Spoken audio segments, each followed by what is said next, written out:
তৃতীয় সংস্কৰণৰ WPLত champion Mumbai ইণ্ডিয়ান্স। Champion দলৰ অন্যতম সদস্য অসমৰ জিন্তিমণি কলিতা। হাতত বিজয়ী ট্ৰফি লৈ হৰমনপ্ৰীত বাহিনীৰ আনন্দ উল্লাস।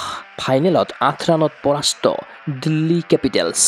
যোৱা 14 ফেব্ৰুৱাৰীৰ পৰা অনুষ্ঠিত তৃতীয় সংস্কৰণৰ ওমেন্স প্ৰিমিয়াৰ লীগ চমুকৈ WPL 2025 শনিবাৰে সফলভাৱে অন্ত পৰিল।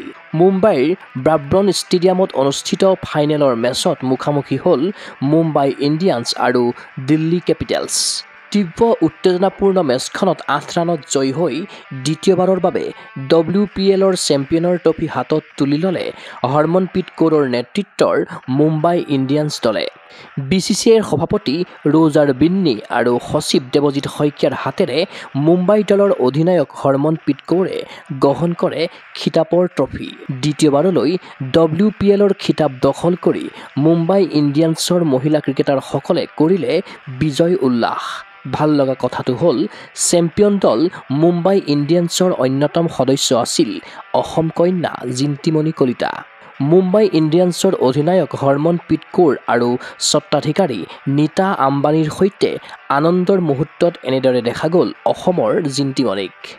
ফাইনেলৰ মহাৰণত প্ৰথমে বেটিং কৰি নিৰ্ধাৰিত 20 অভাৰত 7টা উইকেট হেৰুৱাই মুম্বাই ইণ্ডিয়ান্সে সংগ্ৰহ কৰে মুঠ 149 ৰান। দলৰ কঠিন পৰিস্থিতিত সন্মুখৰ পৰা নেতৃত্ব দি হৰমনপ্ৰীত কৌৰে দাঙি ধৰিলে বেটিঙৰ চমকপ্ৰদ প্ৰদৰ্শন। অধিনায়ক হিচাপে হৰমনপ্ৰীত কৌৰে 44টা বলৰ বিপৰীতে কোবালে 66 ৰান। হৰমনপ্ৰীতৰ ইনিংছত আছে 9টা 4 আৰু 2টা ছিক্সাৰৰ সমাহাৰ।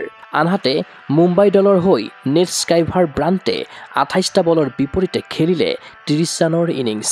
150 ৰানৰ বিজয় লক্ষ্য লৈ ক্ৰীজত নামিল মেক লেনিঙৰ নেতৃত্বৰ দিল্লী কেপিটেলছ। দিল্লী কেপিটেলছৰ হৈ মাৰিজান কাপে সৰ্বাধিক 40 আৰু জেমিমা ৰড্ৰিগেজে খেলিলে 30 ৰানৰ ইনিংছ। মুম্বাই ইণ্ডিয়ান্সৰ বলাৰৰ ত্ৰাসত তছনছ হৈ পৰিল দিল্লী কেপিটেলছৰ বেটিং লাইনআপ। ফলত 9টা উইকেট হেৰুৱাই 141 ৰান কৰিয়েই ক্ষান্ত থাকিল Delhi Capitals. Player of the টুৰ্ণামেণ্টৰ সন্মান লাভ কৰে মুম্বাই ইণ্ডিয়ান্সৰ খেলুৱৈ নেট স্কাইভাৰ ব্ৰাণ্টে। সেইদৰে ফাইনেলৰ প্লেয়াৰ অৱ দ্য মেচৰ সন্মান বুটলিলে 44টা বলত 66 ৰানৰ দুৰ্দান্ত ইনিংছ খেলা মুম্বাই ইণ্ডিয়ান্সৰ অধিনায়ক হৰমনপ্ৰীত কৌৰে। ইফালে ফাইনেলৰ মেচ উপভোগ কৰিলে IPL দল মুম্বাই ইণ্ডিয়ান্সৰ কেইবাগৰাকীও তাৰকা ক্ৰিকেটাৰে। উল্লেখ্য যে 2023 চনৰ প্ৰথম ছিজনত মুম্বাই ইণ্ডিয়ান্স আৰু 2024 চনৰ দ্বিতীয় ছিজনত চেম্পিয়ন দল আছিল ৰয়েল চেলেঞ্জাৰ্ছ বেংগালুৰু। 2023ৰ পাছত 2025 বৰ্ষতো হৰমনপ্ৰীত কৌৰৰ নেতৃত্বতে দ্বিতীয়বাৰৰ বাবে চেম্পিয়নৰ ট্ৰফি হস্তগত কৰে মুম্বাই ইণ্ডিয়ান্সে। News desk report Google sports NE।